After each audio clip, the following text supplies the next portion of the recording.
Coming up, groundbreaking today for the new Heather's Home Hospice Care Facility in South Fargo.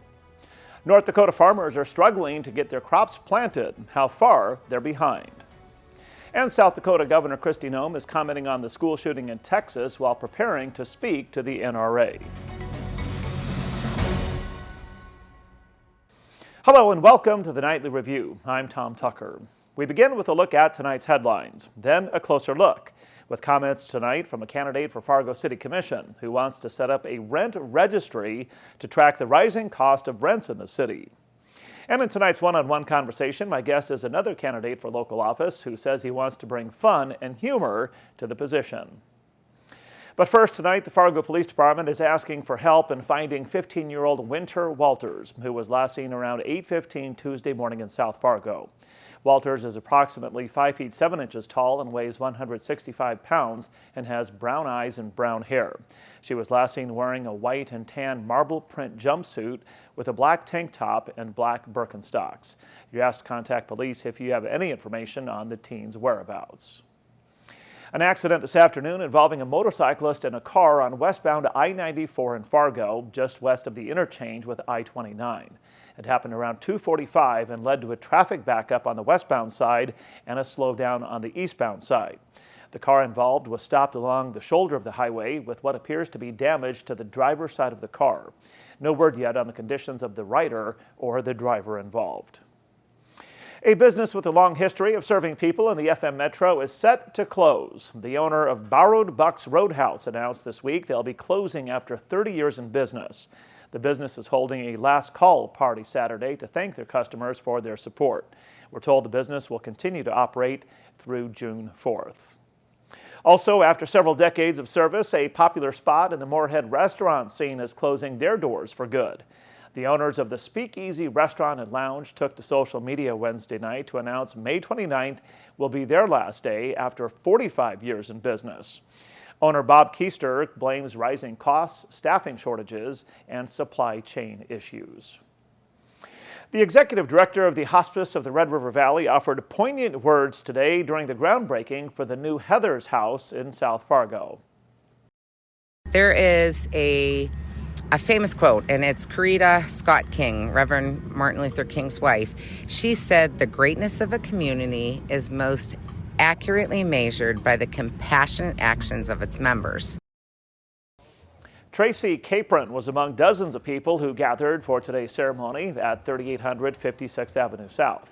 The new 18-bed, $28 million inpatient facility is expected to be complete sometime in 2024. The facility will provide intensive comfort care for people with serious illnesses who have chosen to stop curative care. The place is named after Heather Butler, a longtime hospice volunteer. While North Dakota farmers are struggling to get crops planted with heavy rains and poor planting conditions interfering with the process. State officials say the percentage of crops planted over the past few weeks is significantly lower compared to the same time period in previous years. Only 23% of sugar beets have been planted this year compared to 100% at this same point in time last year. A new wind farm is proposed for south central North Dakota. The State Public Service Commission will hold a hearing in late June to talk about the Badger Wind Project planned near Wishek. The wind farm would include more than 70 turbines for a capacity of 250 megawatts, able to generate enough electricity for 70,000 homes. Well, because of the bird flu, the Minnesota Board of Animal Health is extending a statewide ban on poultry events until Friday, July 1st, 2022.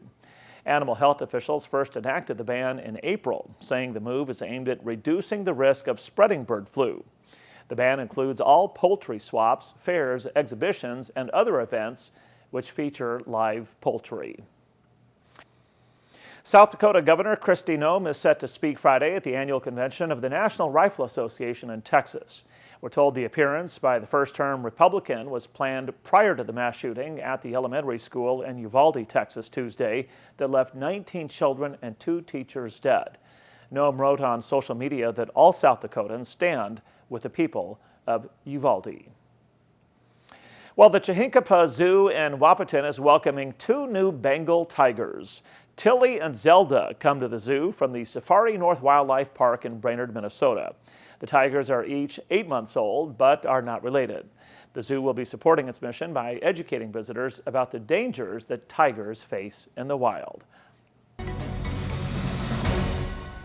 In a closer look tonight, a platform for the working family. That's what Fargo City Commission candidate Matour Alier says he's striving for, including addressing the rising cost of rent. So if you're going to increase your rent by $1,000 per year, we need to know where you're coming up with these costs. If the cost of living is only going up by 0.25, which is less than 0.5%, and if we can get an agreement, then you can only increase your rent by how much the cost of living has went up. Alier says he wants to create what he calls a rent registry to monitor increasing rental costs around the city.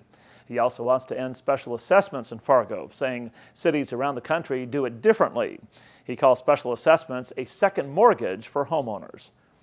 So I think there's a better way we could move that and create a better system, because spatial assessment is not the only way that cities build infrastructures across the world. There are a better system than that. And to me, it needed to go. Matour Alier is one of 15 candidates running for 2 open seats on the Fargo City Commission. Well, if you find the Nightly Review is a great way to stay informed when it comes to news and happenings in the Red River Valley, please be sure to hit subscribe and the bell button below to make sure you're always up to date. Time now for a check of the weather. Meteorologist Justin Storm is standing by in the Skywatch Weather Center to give us a bit of a preview of what we might see happening on the weekend. Thanks, Tom. We'll remain partly cloudy as we head throughout this evening into tonight with a slight chance for an isolated shower. Most of us will stay dry, and we'll clear things out through the overnight period. Wind remains light with a low near 50 tonight. We'll warm things back up close to 80 degrees for your Friday afternoon with a south wind around 5 to 15 miles per hour. Mostly sunny skies in the morning. We'll go partly cloudy through the afternoon with increasing clouds into Friday evening, where our next chance for some scattered showers and thunder showers arrives overnight. Those clear out by early Saturday morning, leaving behind Saturday afternoon in the mid-70s. It will turn windy, though, with gusts up to 30 miles per hour and a slight chance for a few isolated thunder showers through the afternoon.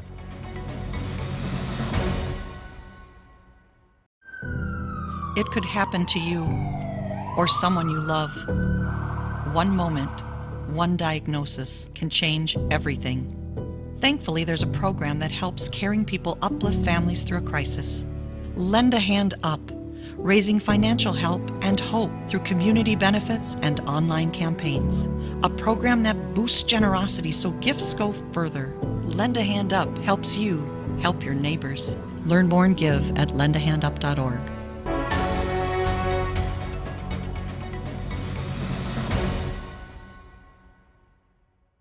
Welcome back to the Nightly Review.